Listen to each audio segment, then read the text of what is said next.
Baik, Assalamualaikum warahmatullahi wabarakatuh. Selamat pagi, siang, sore, siswa-siswi SMA Negeri 2 Bangkalan kelas 10 ya. Pada pertemuan kali ini kita melanjutkan pembahasan tentang jenis lembaga sosial. Kemarin sudah saya jelaskan jenis lembaga sosial eh, keluarga dan pendidikan. Sekarang saya akan menyelesaikan jenis lembaga sosial, yaitu lembaga politik, agama, dan eh, ekonomi. Ya, betul. Politik, agama, dan ekonomi. Nah, tugasnya saya harap semuanya mendengarkan semua. Jadi mendengarkan sambil buka modulnya karena tugasnya adalah catatan.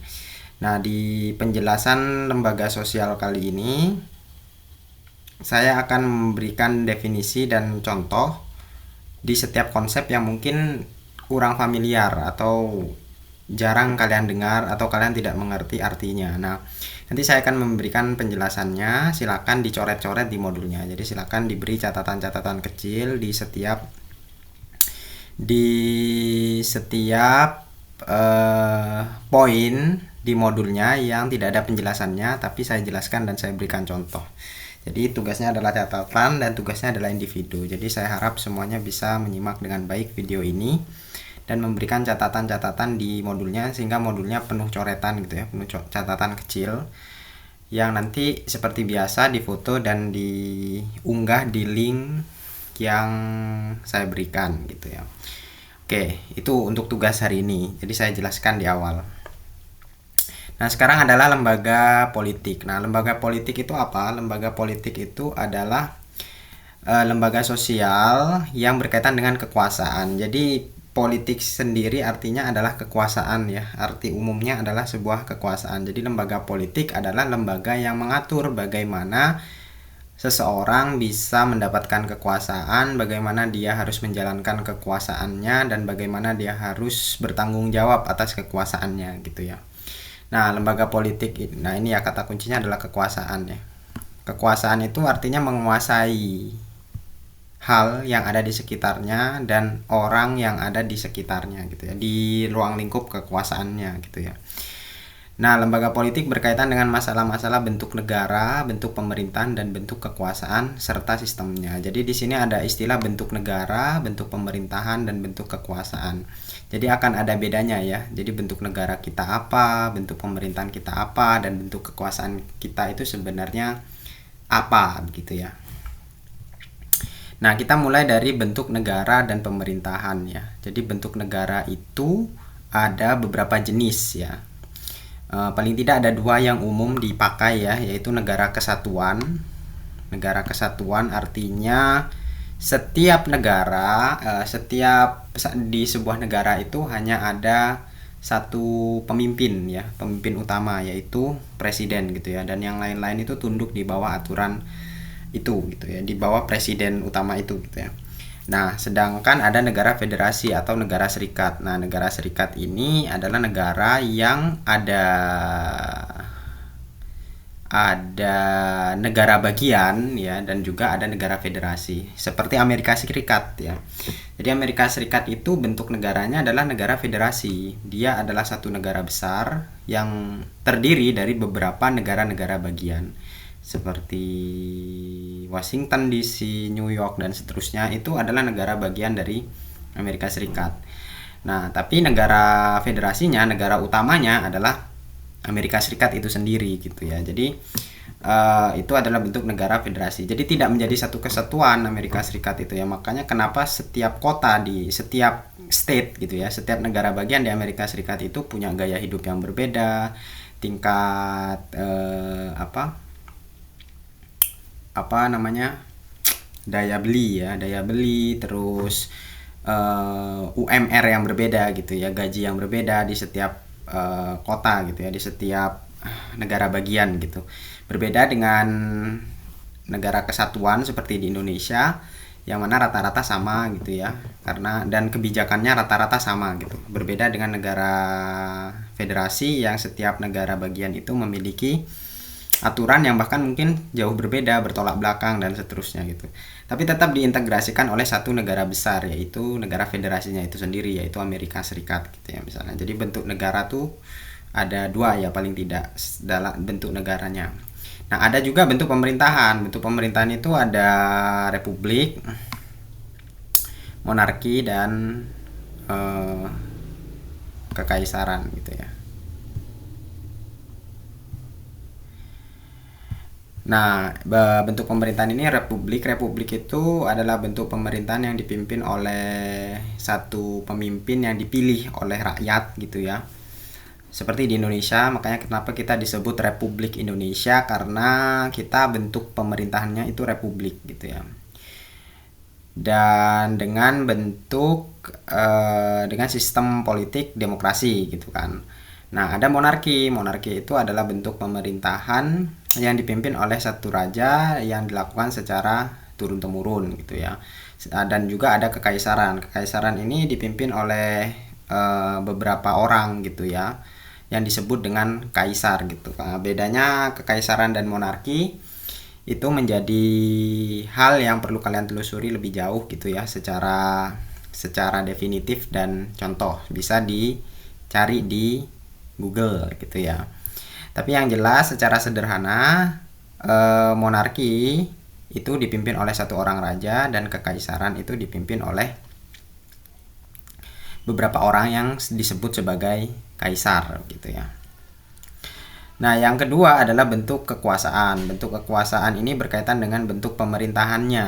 Nah, kalau monarki itu tersentralisasi pada raja, sedangkan kalau republik berasas pada trias politika.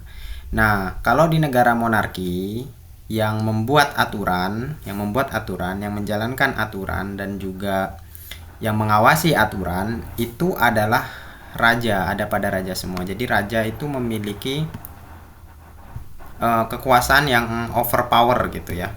Jadi raja itu adalah Tuhan ya, perwakilan dari Tuhan yang dia bisa bikin aturan, menjalankan aturan dan juga mengawasi bagaimana aturan itu bekerja dengan baik atau tidak. Makanya kalau di bentuk kekuasaan monarki ini, kalau dapat raja yang baik dan benar-benar bijak, rakyatnya sejahtera. Tapi ketika dapat raja yang buruk dan jahat gitu ya, maka ya rakyatnya sengsara gitu. Jadi untung-untungan nih kalau dalam sistem raja, tergantung keturunan rajanya itu baik atau tidak. Nah, kalau republik itu berasas pada trias politika, jadi kekuasaannya dipecah menjadi 3. Nah, trias politika itu apa? Nah, ini penting untuk kalian pahami ya, sebagai pengetahuan dasar yang mungkin juga dipelajari di pelajaran PPKN ya. Trias politika itu adalah pembagian kekuasaan menjadi 3, yaitu eksekutif, legislatif, dan yudikatif. Nah, di pemerintahan republik itu ada lembaga eksekutif.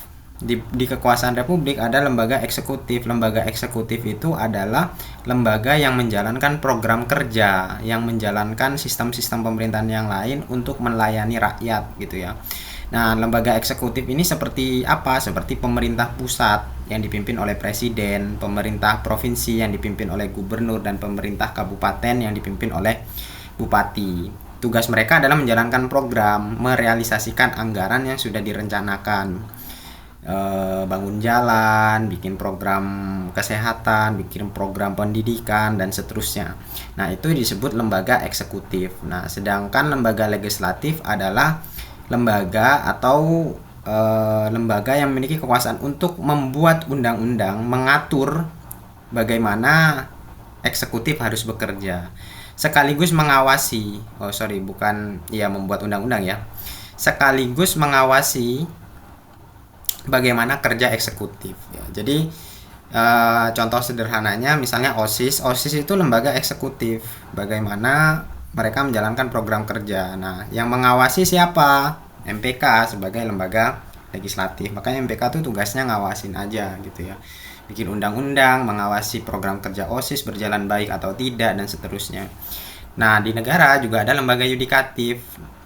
Contoh lembaga legislatif adalah DPR ya, DPRD kabupaten, DPRD provinsi, dan DPR RI, dan juga DPD, dan juga MPR. Tugas mereka mengawasi saja. Ketika pemerintahnya tidak berjalan dengan baik, mereka mengkritik gitu ya. Mereka menegur pemerintah bahwa program kerja yang dijalankan tidak cukup baik. Nah, sedangkan bentuk kekuasaan terakhir adalah yudikatif. Yudikatif itu mengadili gitu ya, mengadili ketika ada undang-undang yang dilanggar dan dilaporkan. Nah, lembaga yudikatif itu seperti apa? MA, MK, dan KY gitu ya. Jadi pengadilan lah intinya ya, lembaga yudikatif. Jadi undang-undang yang sudah dibuat legislatif itu ketika dilanggar atau bermasalah akan diadili oleh yudikatif. Jadi di dalam pemerintahan republik ada 3 kekuasaan yang berbeda. Jadi presiden itu tidak harus diawasi oleh DPR gitu ya, dan presiden dan DPR juga harus taat pada apa yang sudah mereka buat dan juga mereka lakukan agar tidak diadili oleh lembaga yudikatif. Karena kekuasaannya dipecah menjadi 3, harapannya tidak ada kong kali kong dan korupsi begitu ya. Dengan sistem republik ini, mengapa akhirnya Indonesia berbentuk republik, meskipun belakangan banyak kejadian-kejadian yang justru kita seperti monarki begitu ya. Oke, itu ya. Silakan diberi catatan-catatan kecil di modulnya di bagian yang ini. Fungsi lembaga politik ya, memelihara ketertiban di dalam, in order, menjaga keamanan di luar, external security, terus mengusahakan kesejahteraan umum, yaitu seperti di sila kelima ya, keadilan sosial bagi seluruh rakyat Indonesia. Itu tugas pemerintah ya, mengusahakan kesejahteraan umum gitu ya, memberi lapangan pekerjaan yang layak, memberikan pendidikan yang layak sehingga kita generasi berikutnya itu punya skill yang mumpuni dan seterusnya. Terus mengatur proses politik, salah satunya pemilu begitu ya, bagaimana pemimpin-pemimpin kita diganti, bagaimana pemimpin-pemimpin kita disaring agar mendapatkan pemimpin terbaik. Nah, itu tugas dari lembaga politik. Memelihara ketertiban di dalam itu juga politik internal, terus menjaga keamanan di luar, bagaimana kerjasama dengan negara-negara di luar negeri sehingga masyarakat kita tetap aman dari serangan-serangan dan kerugian global dan seterusnya begitu ya.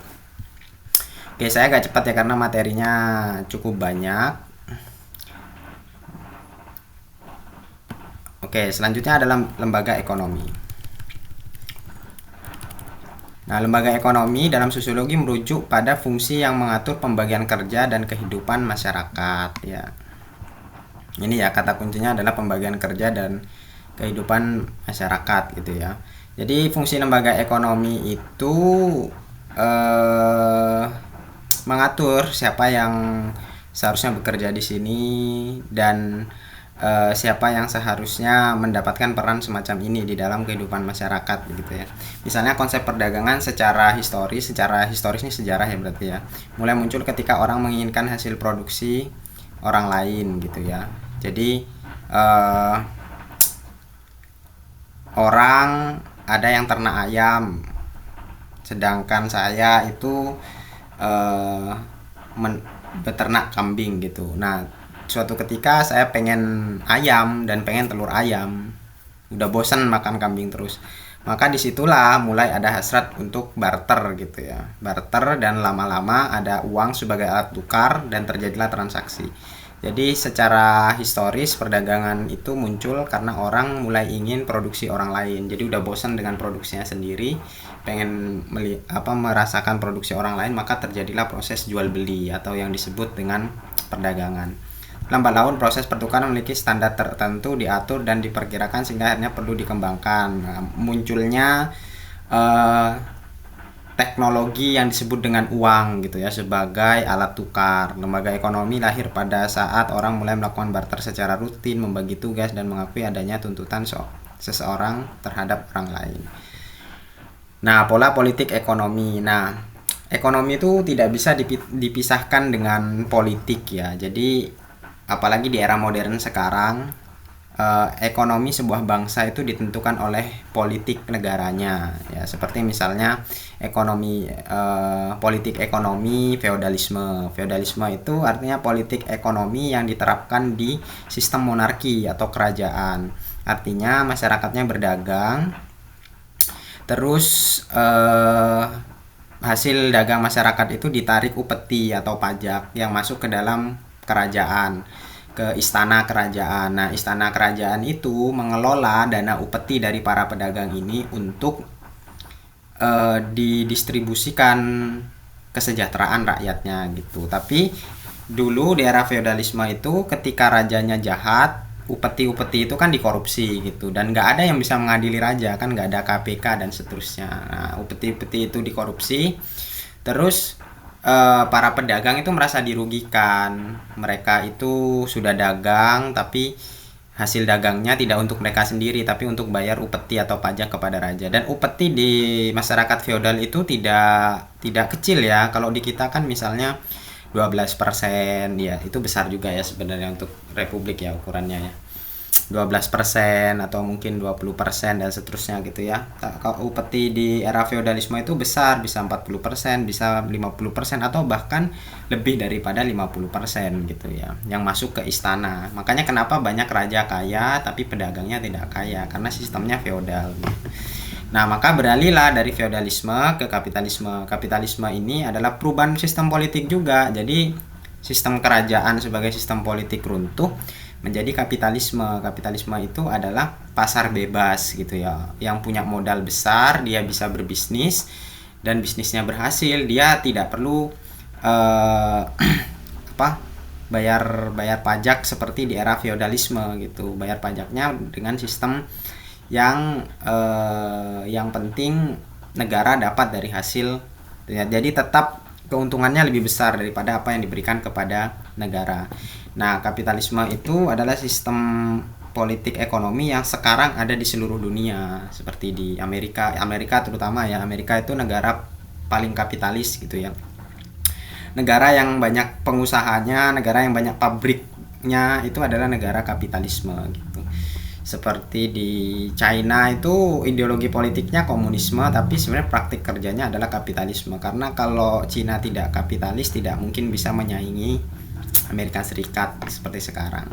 Nah, kalau komunisme itu ekonomi masyarakatnya bekerja tapi gajinya itu pas-pasan. Meskipun dia sebenarnya bisa mendapatkan uang banyak, tapi uangnya itu untuk full pada negara. Yang diberikan kepada mereka itu hanya sesuatu yang merupakan hak mereka gitu ya. Itu komunisme namanya. Makanya di komunisme tidak ada orang kaya. Yang kaya hanya pemerintahnya saja. Jadi uang dikelola semua oleh negara komunis. Contoh negara komunis yang masih eksis itu adalah negara Korea Utara ya, Korea Utara. Dan sosialis. Nah, jadi komunis dan sosialis itu perbedaannya tipis sekali, dan untuk ukuran SMA tidak perlu dicari tipis perbedaan karena di situ banyak simpang siur dan definisi yang tidak jelas, jadi disamakan saja komunisme dan sosialisme. Contohnya adalah Rusia dan juga Korea Utara yang masih konsisten menjalankan sistem ekonomi politik komunisme. Nah, tujuan dan fungsi lembaga ekonomi silakan ini kalian beri contoh sendiri ya. Saya rasa cukup mudah dimengerti ini, tinggal kalian berikan contoh saja. Nah, struktur lembaga ekonomi itu secara sejarah itu dulu kan masyarakat agraris. Masyarakat agraris itu masyarakat yang sebagian besar pekerjaannya adalah sebagai petani gitu ya. Petani dan dijual sendiri gitu ya. Hasil yang didapat dari taninya dijual sendiri. Jadi tidak ada pengepul, tengkulak dan seterusnya. Sering berjalannya waktu menjadi industri gitu ya. Terus sebenarnya kebalik ya, agraris, perdagangan dan industri harusnya. Jadi kebalik, agraris, perdagangan dan industri. Industri itu seperti sekarang gitu ya. Jadi mulai ada produksi massal. Ciri sistem ekonomi industri itu adalah adanya produksi massal gitu ya, dengan mesin-mesin besar, mesin-mesin raksasa. Makanya ciri masyarakat industri itu adalah masyarakat yang hidup di sekitar pabrik gitu ya. Kayak misalnya Gresik itu kota industri ya. Surabaya ya. Sidoarjo, Mojokerto itu juga kota industri gitu kan. Jadi di mana lokasi yang banyak pabriknya, disitulah ada industri. Kalau seperti di Bangkalan seharusnya masih agraris ya. Jadi begitulah untuk sistem lembaga ekonomi. Yang terakhir adalah lembaga agama. Nah, lembaga agama ini adalah lembaga yang mengatur kehidupan dunia sakral dan profan. Nah, Apa itu dunia sakral? Dunia sakral adalah dunia yang dianggap sakral ya, yang perlu ada aturan-aturan ketat khusus untuk kita masuk di dunia itu. Seperti misalnya untuk masuk masjid dan beribadah itu kita harus wudhu dulu gitu. Jadi tempat yang diagungkan, dunia yang diagungkan, dan ada aturan-aturan dan definisi suci dan najis gitu ya. Berbeda dengan dunia profan. Dunia profan itu adalah dunia di mana tidak ada aturan-aturan sakralitas itu, kesakralan itu nggak ada, nggak harus wudhu dulu ya, seperti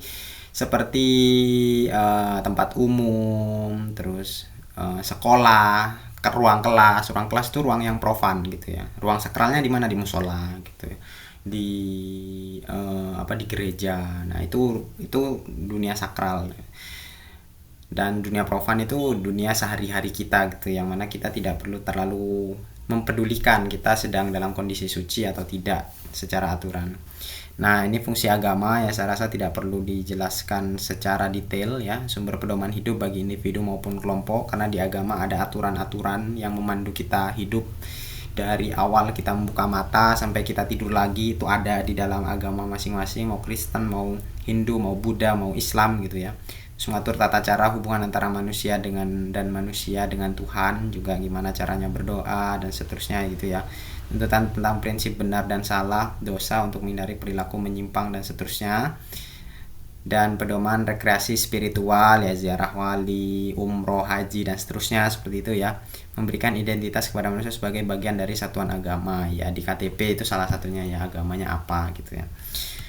Unsur lembaga agama itu kepercayaan, terus simbol keagamaan, terus umat, terus pengalaman keagamaan ya. Jadi lembaga agama itu contohnya unsurnya adalah kepercayaan ya, harus dipercaya ya bahwa dia itu adalah agama yang dipercaya oleh banyak orang ya. Saya contohnya sederhana saja, Islam dan seterusnya. Simbol keagamaannya apa? Kalau Islam itu bulan sabit gitu ya, terus lafaz Allah, lafaz Muhammad dan Nabi Muhammad dan seterusnya. Terus ada umatnya atau enggak, terus pengalaman keagamaannya itu seperti apa, pengalaman spiritualnya dan seterusnya. Jadi itu lembaga sosialnya, silakan ini diberikan contoh masing-masing A, B, C, D, E. Kalau sudah silakan difoto catatannya dan coretan-coretan kecilnya, lalu diupload di link masing-masing. Itu saja dari saya, terima kasih, kurang lebihnya mohon maaf. Saya akhiri, wassalamualaikum warahmatullahi wabarakatuh.